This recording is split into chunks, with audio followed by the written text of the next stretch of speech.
Hello and welcome to Wood Explains, where I take a subject, be that rules, history or concept from the role-playing world, and try to explain it to you in a way that I hope helps you understand how it works.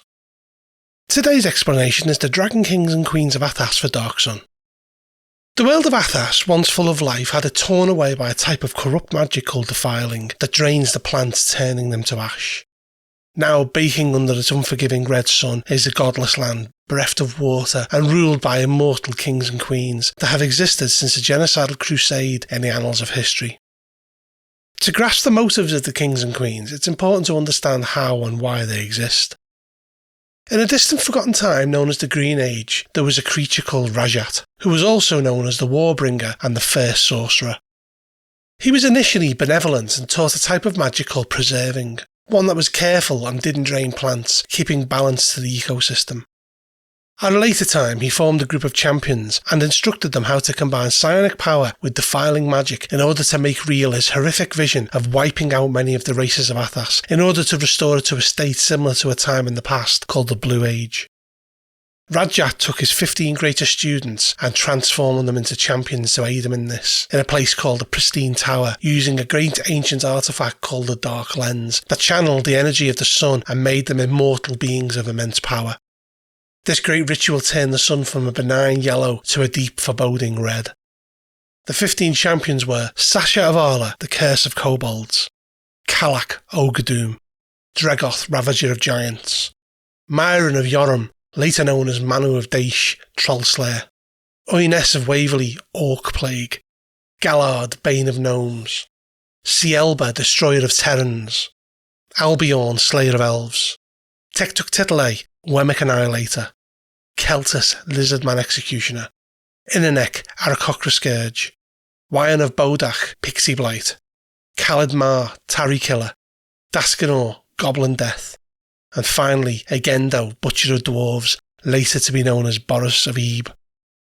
These champions ravaged the land in what was known as the Cleansing Wars, and over hundreds of years some of them succeeded in systematically wiping out a number of races. Near the end of the war, the champions discovered that Rajat's actual goal was to give Athas back to the Halflings, which would have meant that they would also have to suffer the fate of the races that they had committed genocide on.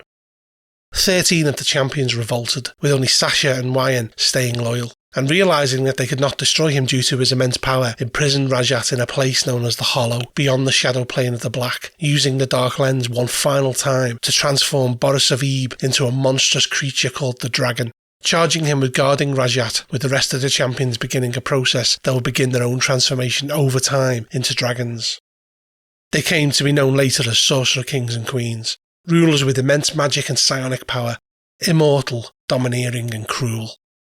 Sasha and Wyan, who were present when Boris was transformed, had their bodies destroyed, with only their heads living on, being kept by Kalak and used to infuse his Templars with magic. The transformed champions took various cities as their homes and ruled them with an iron fist, instructing their Templars, cleric-like servants who control the populace in their name, to have great ziggurats built in order to further their own transformation into dragons. As has already been explained, Sasha and Wyan were kept by Kalak, who ruled the city-state of Tyr, being a cruel, iron-fisted dictator. Kalak lived in a state of delusion and truly believed that by building a great ziggurat he would expedite his transformation into a dragon by sacrificing most of his citizens and making him capable of challenging Boris. He was ultimately slain during his transformation by Rickus, a Mull gladiator, who pierced him with a magic item called the Heartwood Spear. Dregoth of Gwistanol had an obsession with becoming a god, believing his transformation into a full dragon would lead to apotheosis. Abalak Ray found out about this and informed the other champions of the threat he posed, which caused them to gather together and slay Dregoth. However, Dregoth, at near full dragon form, did not exactly die. He was raised as a lich and lingers on in the ruins of Gwistanol, where he has created a new race of dragon hybrids called the Drey, who have been bred to seek revenge on behalf of their creator. Manu, or Hamanu as he was later known, became the Sorcerer King of Uruk, and after Kalak's demise, sent a delegation to Tyr in order to take control of it. He has total dominance over every aspect of his city, actually seeming to care more for his civilians than the other Sorcerer Kings and Queens. However, he is not above destroying those who dare to cross or question him. He has been given the title the Lion of the Desert due to his ability to transform into a giant version of one. Oines of Waverley, later known as Abalak Ray, is the ruler of Ram, a terrible place of crime and violence.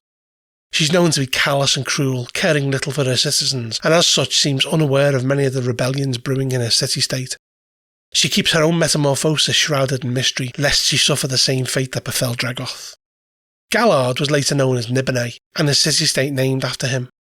Dubbed the Shadow King, he is known to have Templars that are all beautiful, talented women who serve as his wives or shadow brides. He leads a cloistered life, rarely making public showings due to his dragon-like appearance. Sielba, Lady of the Two Drakes, became the ruler of the city-state of Yarmouk.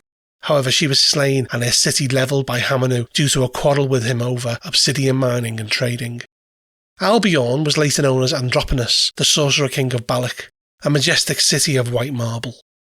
He is known as a pompous dictator who was elected to his post of absolute ruler over 700 years ago, with the citizens at the time not knowing that he would live as long as he has.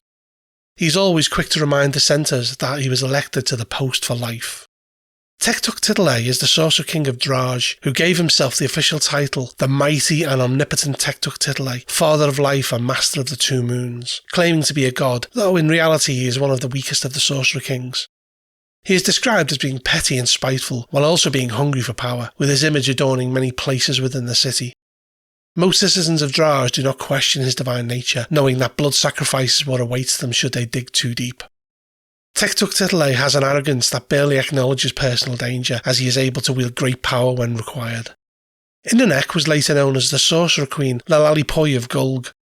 She is known by her citizens as the Oba, or Forest Goddess, and they seem to be generally happy under her rule. They believe her to be the bringer of rain and the protector, as she owns everything in her city. She lives in an enormous agafari tree in a place called the Sunlight Home, and it is known that the primal spirits of Athas hate Lalalipoy due to her enslaving many of them. Khalid Mar was formerly the Sorcerer King of Khalidney.